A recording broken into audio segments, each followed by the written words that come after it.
Hello students, how are you? I hope you are all every fine. Today's my topic is revise simplex method. This is topic of operation research and LPP. So हमारा question है यहाँ पर solve the following LPP by revise simplex method. यहाँ पे आपको जो problem given है वो मैक्सिमम जेड है प्रॉब्लम, तो मैक्सिमाइज प्रॉब्लम है। और मैंने आपको इससे पहले वाली वीडियो में बताया था कि अगर आपको कोई प्रॉब्लम मैक्सिमाइज प्रॉब्लम ना देके मिनिमाइज प्रॉब्लम गिवन है तो आप क्या करेंगे, उसमें एवरी एलिमेंट से माइनस से मल्टीप्लाई कर देंगे, राइट। बट यहाँ पे प्रॉब्लम कैसी है, मैक्सिमाइज प्रॉब्लम है, सो आपको मल्टीप्लाई करने की नीड नहीं है। अब यहाँ पे 3 कांस्टेंट इक्वेशन दे रखी है यहाँ पे, और तीनों इक्वेशन में लेस देन साइन है, लेस देन इक्वल टू। सो हम क्या करेंगे, यहाँ पे स्लैक वेरिएबल ऐड करेंगे और आपको इक्वेशन में गिवन है x1 greater than 2, x2 greater than 1, x3 greater than 3, x4 greater than 4। तो अदर जो क्वेश्चंस होते हैं उसमें क्या होता है, x1 greater than equal to 0, यहाँ पे 0 होता है सब में, राइट। तो यहाँ पे x1 greater than 2, x2 greater than 1, x3 greater than 3, x4 greater than 4 है। तो क्या करेंगे, x1 को रिड्यूस कर देंगे y1 में, तो x1 को लिखेंगे y1 प्लस 2, x2 को लिखेंगे y2 प्लस 1, x3 को लिखेंगे y3 प्लस 3 और x4 को लिखेंगे y4 प्लस 4, राइट। अब देखिए मैक्सिमम जेड रिप्लेस हो जाएगा आपका y1, y2, y3, y4 में। तो यहाँ पे आपने x1 की जगह रखा y1 प्लस 2, x2 की जगह रखा y2 प्लस 1 एंड x3 की जगह रिड्यूस किया y3 प्लस 3 और x4 की जगह रखा y4 प्लस 4। तो ये इक्वेशन हो गई आपकी 3y1, y2, 2y3, 7y4, 6 plus 1 7 plus 6 13 and plus 28, तो टोटल 41। अब ये जो आपका कांस्टेंट है विदाउट वेरिएबल, इसको आपको यहां से रिमूव करना है। तो मैक्सिमम जेड को आप रिप्लेस कर देंगे जेड डैश में। सो जेड डैश इक्वल टू क्या हो जाएगा, जेड माइनस 41।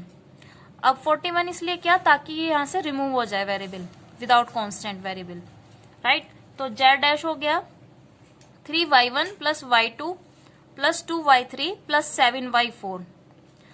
अब राइट में जितने भी आपके वेरिएबल्स हैं उनको आप लेफ्ट में ले जाएंगे, तो जेड डैश माइनस के 3y1 माइनस के y2 plus 2y3 plus minus के 7y4, ये यहां तक का आ गया, ठीक है।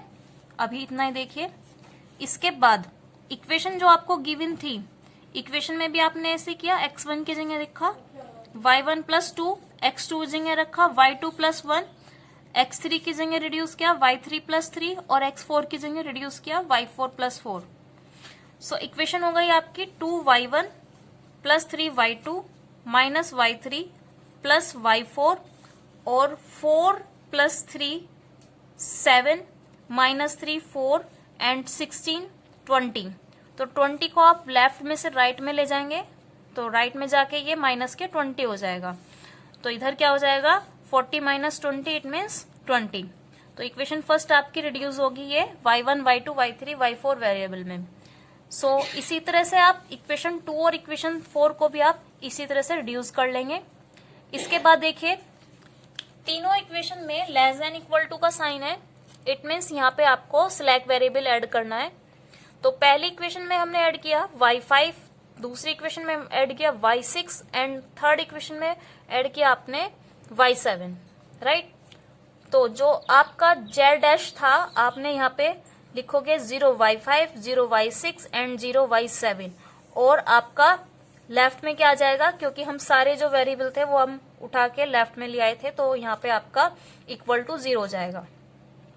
अब देखिए इसको हम मैट्रिक्स फॉर्म में चेंज कर लेंगे। जेड जो आपका स्टार्टिंग में है जेड डैश, इसका कोफिशिएंट है 1, इसको हम ई डैश लेट करेंगे, और alpha 1, alpha 2, alpha 3, alpha 4, alpha 5, alpha 6 and alpha 7, ऐसे लिख लेंगे इनको। ये वेरिएबल आपके y1 से लेके y7 तक है, इनको ऐसे लिख लेंगे। और इक्वेशन में, तीनों इक्वेशन में आपके राइट में 20, 26, 91 है, उसको ऐसे लिख लेंगे। और यहाँ पे z का कोफिशिएंट 1 है, तो स्टार्टिंग करेंगे 1 से। 1 -3 -1 -2 -7 0 0 0, इसको आप ऐसे लिख लेंगे। इसके बाद फर्स्ट इक्वेशन में स्टार्टिंग में आप सब में इन तीनों इक्वेशन में 0 0 लगाओगे, मतलब ऐसे 0 0 लिख लोगे। फिर स्टार्टिंग करेंगे यहां से 2 3 -1 4, 2 3 -1 4। और यहाँ पे आपका जो है वो डायगोनल मैट्रिक्स आएगी 1 0 0 0 1 0 0 0 1। अब सेकेंड इक्वेशन को लिख लेंगे ऐसे -2 2 5 -1, -2 2 5 -1। और इक्वेशन थर्ड के वेरिएबल लिखेंगे 1 1 -2 3, 1 1 -2 3। तो आपकी जो डायगोनल मैट्रिक्स बन रही है यहाँ पे 4x4 की बन रही है टोटल। इस मैट्रिक्स से आप टेबल बनाएंगे। तो मैट्रिक्स से आपको टेबल बनानी है और टेबल को देखना है कि वो आपका ऑप्टिमम सॉल्यूशन आ रहा है या नहीं आ रहा है। अगर आपका ऑप्टिमम सॉल्यूशन आ रहा है तो इट मीन सॉल्यूशन आपका कंप्लीटली हो गया, और ऑप्टिमम सॉल्यूशन नहीं आ रहा है तो इसका मतलब आपकी दूसरी मैट्रिक्स बनेगी, दूसरी टेबल बनेगी, राइट। तो देखिए ये जो टेबल है ये किस तरह से बनेगी। यहाँ पे आप z' लिखेंगे क्योंकि आपने मैक्सिमम z को आपने रिड्यूस कर दिया था z' में। यहाँ पे आप फर्स्ट लिखेंगे e' या e1। फिर डायगोनल पे आपका क्या था, α5 α6 α7, उसको यहाँ लिखेंगे। और ये x भी निकालेंगे। यहाँ पे x भी क्या होगा आपका, ये वाला स्टार्टिंग में 20 आएगा, 20 0 20 26 और 91, ठीक है। और क्योंकि मैट्रिक्स है जो आपकी 4x4 की है तो यहाँ पे α4 लिखेंगे।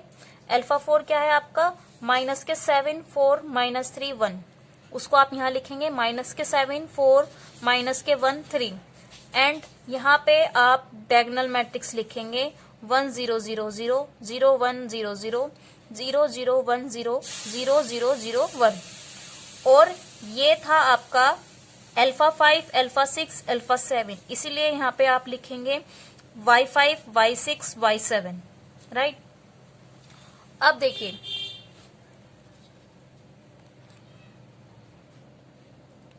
यहाँ पे जो मिनिमम रेशो फाइंड करना है आपको, आप कैसे करेंगे, xb डिवाइड बाई α4, इसको इससे डिवाइड करेंगे तो फर्स्ट आपका 0 हो जाएगा।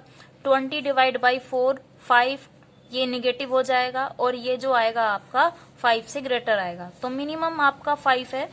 सो इसको 4 को आपको 1 बनाना है एंड इसको आपको बाकी जो इसके ऊपर या नीचे एलिमेंट्स हैं उसको आपको 0 बनाना है, जैसे आपने इससे पहले वाले चैप्टर सिंप्लेक्स मेथड में किया था। तो ये आपको 1 बनाना है और बाकी जो एलिमेंट आपको 0 बनाना है। तो देखिए कैसे बनाएंगे, पूरी सेकंड रो को आप डिवाइड कर देंगे 4 से। तो जो रो 2 है वो आपकी 4 से डिवाइड करेंगे। इसके बाद रो 1 में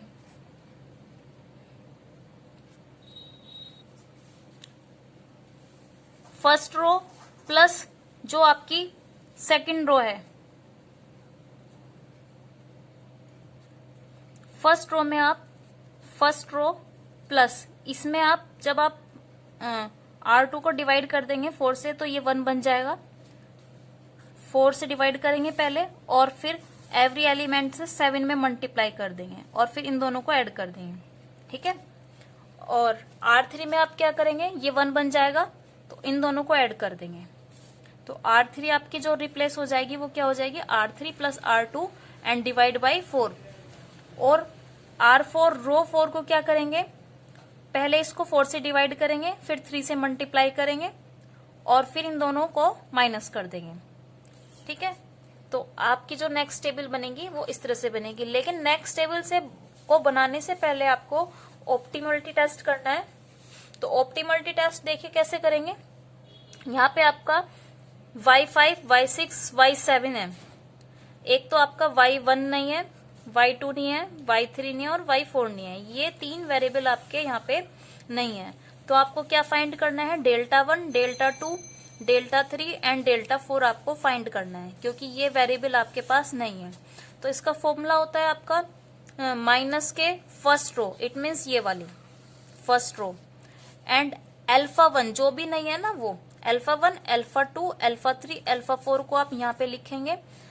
अल्फा 1, अल्फा 2, अल्फा 3, अल्फा 4 है आपकी ये वाली मैट्रिक्स। इस मैट्रिक्स को आपने यहाँ पे लिख दिया और फर्स्ट रो माइनस लिख के 1 0 0 0 आपने यहाँ पे लिख दिया। अब इसका मतलब है ये आपकी रो मैट्रिक्स है और ये 4x4 की मैट्रिक्स है। जब हम रो मैट्रिक्स की मल्टीप्लाई, ये है आपकी 1/4 की मैट्रिक्स और ये है आपकी 4/4 की मैट्रिक्स। तो जब आप इसकी मल्टीप्लाई इसमें करते हैं तो आपको 1/4 की मैट्रिक्स मिलेगी, इट मीन्स कॉलम मैट्रिक्स मिलेगी। तो -1 की मल्टीप्लाई आपने फर्स्ट रो के फर्स्ट एलिमेंट, -1 की मल्टीप्लाई आपने फर्स्ट रो में की, ये सारे एलिमेंट माइनस में है, ये भी माइनस में है। तो जब आप -1 की मल्टीप्लाई सारे एलिमेंट में करेंगे तो सारे एलिमेंट आपको पॉजिटिव मिल जाएंगे और कॉलम मैट्रिक्स आपको मिलेगी। अब देखिए यहाँ पे डेल्टा 1, डेल्टा 2, डेल्टा 3 और डेल्टा 4 की वैल्यू आ चुकी है और all value are not negative and equal to 0। सारी वैल्यूज आपकी पॉजिटिव आ रही हैं। तो ये जो सॉल्यूशन है ये आपका ऑप्टिमम सॉल्यूशन नहीं है, इतना आपको चेक करना है। क्योंकि ऑप्टिमम सॉल्यूशन नहीं है, अब इसके बाद दूसरी मैट्रिक्स बनेगी। दूसरी मैट्रिक्स में मैंने बताया ये आपको 1 बनाना है और बाकी एलिमेंट 0 बनाने हैं। तो आपने क्या किया, आपने सेकंड रो में सबसे पहले डिवाइड बाय 4 से कर दिया। तो अब देखिए यहां पे आपका y5 था और ये आपका जो डेल आया था मैक्सिमम कब आया था, 4th नंबर पे। तो डेल आपका मैक्सिमम 4th नंबर पे आ रहा है, इसलिए आप y5 को रिड्यूस करेंगे y4 में, राइट। तो इसलिए आपने y5 को y4 में रिड्यूस कर दिया और आपने सेकंड रो को 4 से डिवाइड किया।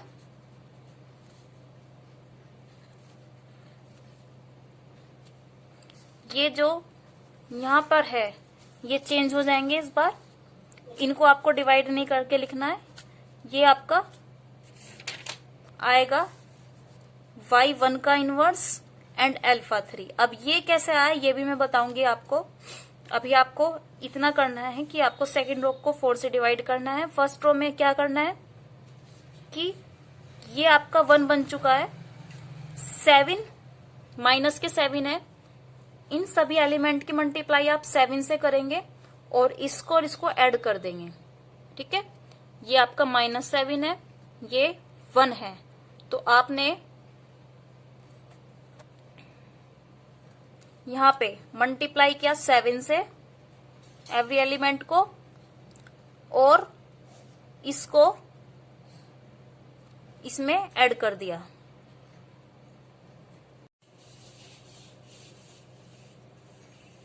देखिए एवरी एलिमेंट को 7 से मल्टीप्लाई किया और इसको -7 को 0 को 35 में ऐड कर दिया।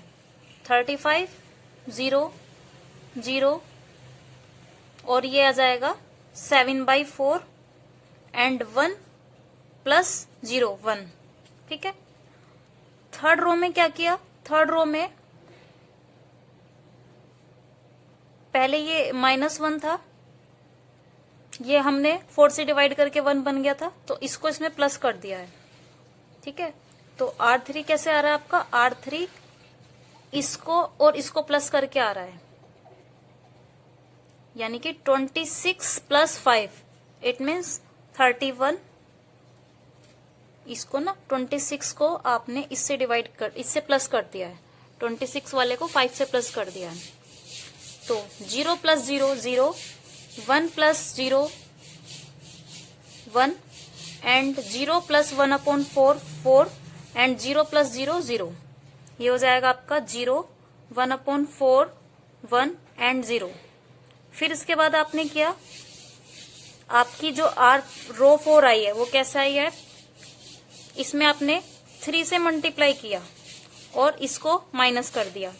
91 माइनस 15, ये 15 हो जाएगा 3 से मल्टीप्लाई करके। तो 91 माइनस 15 76 और 1 माइनस 0 1, 0 माइनस 0 0, 0 माइनस 3/4, 3 से मल्टीप्लाई किया ना तो 3/4, ये हो जाएगा 3/4 और 0 माइनस 0 0, तो 0 माइनस 3/4 0 1 एंड 76। अब यहाँ पे ये जो आएंगे ये देखिए कैसे आएंगे, ये आएगा आपका y1 का इनवर्स, y1 का इनवर्स, ये पूरा आपका y1 है, इसका इनवर्स ये पूरा y1 का इनवर्स है।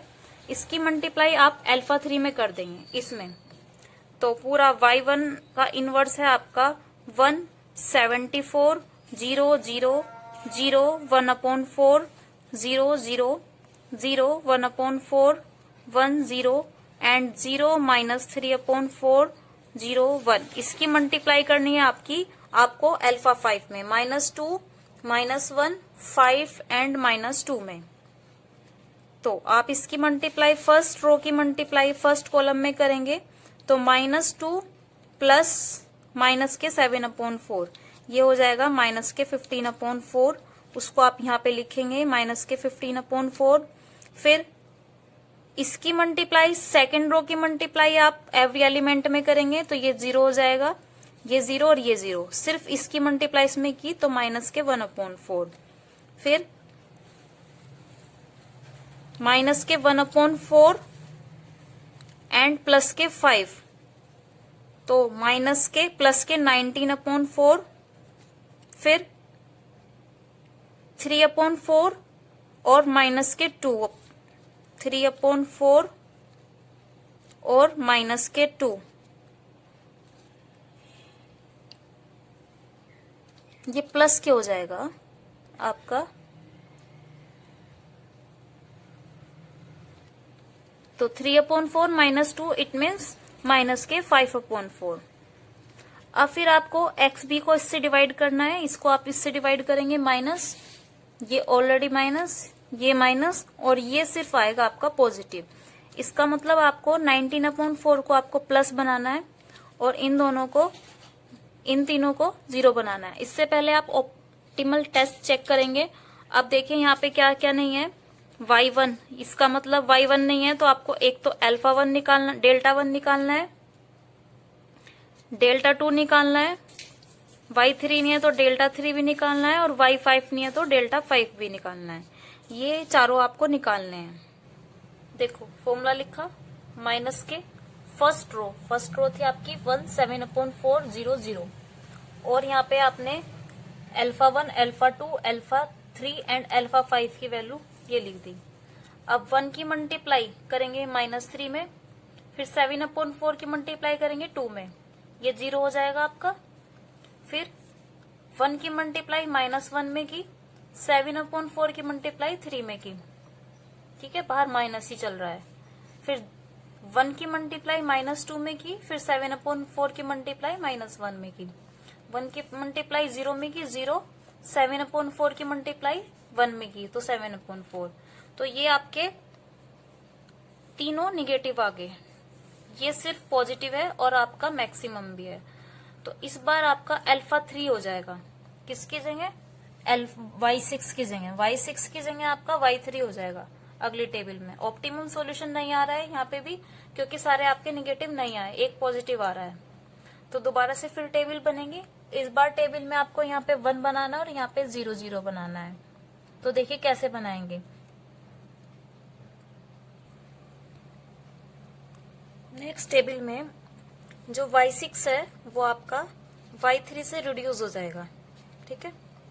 और देखिए हमें यहाँ पे 1 बनाना है तो 19/4 को आपने मल्टीप्लाई कर दिया 4/19 से। यहाँ पे आपको 0 बनाना है तो आप जो 0 है ऐसे नहीं करेंगे कि यहाँ पे आपने 19 से मल्टीप्लाई किया और फिर इसमें प्लस कर दिया, ऐसे करोगे तो गलत हो जाएगा। आपको क्या करना है, पहले इसको 19/4 को देखना है कि 19/4 में हम किससे मल्टीप्लाई करें कि जो 1/4 आ जाए, क्योंकि यहाँ पे माइनस के 1/4 है। तो 19/4 में हम किससे मल्टीप्लाई करें कि जो 1/4 आ जाए। देखो 19/4 में किससे मल्टीप्लाई करें जो 1/4 आ जाए। तो x की वैल्यू क्या आ रही है यहाँ पे 1/19, ठीक है। तो इसका मतलब R2 प्लस R3 में हम मल्टीप्लाई करेंगे 1/19 से। जब आप इसमें 1/19 से मल्टीप्लाई करेंगे तो ये 1/4 बन जाएगा, ठीक है। फिर आप ये 1/4 बन जाएगा तो इन दोनों को प्लस कर देंगे। तो जो आपकी रो 2 है वो कैसे हो जाएगी, रो 2 प्लस रो 3/19। पहले आप इसमें 19 से मल्टीप्लाई करेंगे, फिर इसको प्लस कर देंगे, ठीक है। तो ये हो जाएगा आपका, पहले आप इसमें 19 से मल्टीप्लाई करेंगे तो ये हो जाएगा आपका 13 1/19 प्लस 5, 13 1/19 प्लस 5, तो ये हो जाएगा आपका 126/19। तो 5 की जगह क्या आ जाएगा 126/19, ठीक है। अब देखो यहाँ पे 19/4 है, यहाँ पे 15/4 है, ठीक है। तो ये आपको क्या बनाना है 15/4 बनाना है, ये आपको 15/4 बनाना है, फिर इन दोनों को प्लस करना है। तो 19/4 में किससे मल्टीप्लाई करे जो 15/4 बन जाए। तो x की वैल्यू क्या आ रही है 15/19। तो R3 में आप मल्टीप्लाई करेंगे 15/9 की और फिर इन दोनों को जोड़ देंगे, ठीक है। तो यहाँ पे मैंने 31 में मल्टीप्लाई किया 15/19 से और फिर उसमें 35 को ऐड कर दिया, तो आपका ये आ जाएगा 1130/19। ऐसे इसमें यहाँ पे 5 माइनस के 5/4 है, तो इसको आपको बनाना पड़ेगा 5/4। तो 19/4 में किससे मल्टीप्लाई करें 5/19 से मल्टीप्लाई करेंगे तो 5/4 बन जाएगा, फिर इन दोनों को जोड़ देंगे। तो ये आपकी टेबल जो आप पूरे में करेंगे इसी तरह से ये वाला प्रोसेस, ठीक है। तो ये बन जाएगा आपका 0 0 0 5/19 1/19 0 1/19 4/19 0 और माइनस के 13/19 5/19 और 1, ठीक है। फिर इसके बाद यहाँ पे आपको निकालना है B1 का इनवर्स। B1 का इनवर्स क्या है, ये पूरा 4x4 की मैट्रिक्स। और अल्फा वन का आपको कैसे पता चलेगा कि अल्फा 1 ही होना चाहिए। यहाँ पे देखो इस अल्फा 1 को आपको जब पता चलेगा जब आप ऑप्टिमलिटी टेस्ट निकालेंगे। इसके बाद आपको ऑप्टिमलिटी टेस्ट निकालना है। ऑप्टिमलिटी टेस्ट का मैंने आपको प्रोसेस बता दिया है इससे पहले वाले का कैसे होगा। पहले ये लिखेंगे पूरी मैट्रिक्स, इस मैट्रिक्स की फर्स्ट रो लिखेंगे। यहाँ पे क्या क्या नहीं है, del 1 del 2 del 5 del 6, del 1 del 2 del 5 del 6। तो इसका फॉर्मूला होगा माइनस के फर्स्ट रो ये वाली रो और अल्फा 1 अल्फा 2 अल्फा 5 अल्फा 6, ठीक है। तो यहाँ पे जब आप del 1 del 2 del 5 और del 6 की वैल्यू निकाल लेंगे तो जो मैक्सिमम है सबसे ज्यादा मैक्सिमम आएगी आपकी ये वाली फर्स्ट नंबर वाली। तो आप इसलिए यहाँ पे आपने अल्फा 1 लिखा है, ठीक है। आई बात समझ में। तो अल्फा 1 किस लिए लिखा है क्योंकि ये मैक्सिमम आया। दूसरी बात, कई बार एग्जाम में आउटगोइंग वेक्टर या इनकमिंग वेक्टर या की एलिमेंट्स पूछ लेते हैं। आपको ये दे देंगे बताओ आप इसमें आउटगोइंग वेक्टर क्या है या इनकमिंग वेक्टर क्या है या की एलिमेंट क्या है। जो आपका यहाँ पे देखो, यहाँ पे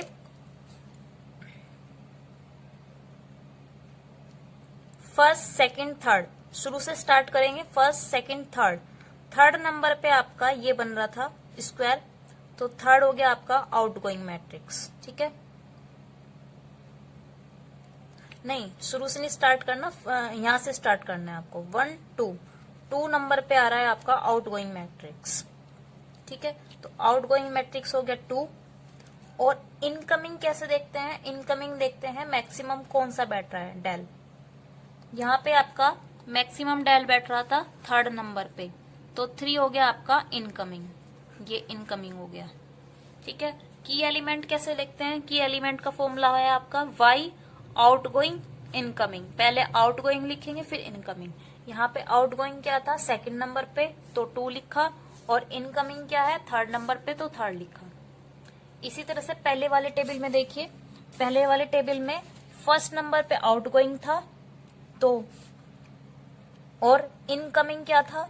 इनकमिंग मैक्सिमम क्या था आपका 4 नंबर पे, तो इनकमिंग 4 था, तो इनकमिंग आपने बाद में लिखा और आउटगोइंग पहले लिखा। तो की एलिमेंट क्या आ गया इस वाली पहले वाले टेबल का?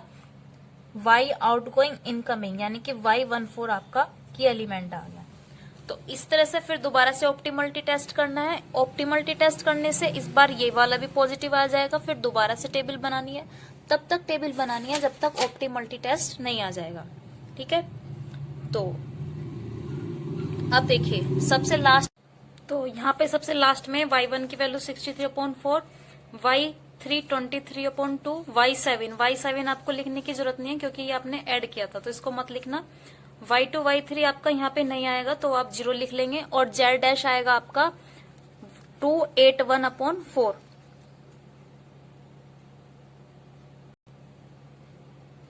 तो रिवाइज सिंप्लेक्स मेथड की ये वीडियो कंप्लीट हो गई है। आपको ये वीडियो कैसी लगी है कमेंट सेक्शन में बताइए, और वीडियो को अगर अच्छी लगी है तो लाइक कीजिए और मेरे चैनल को सब्सक्राइब कीजिए। Thank you.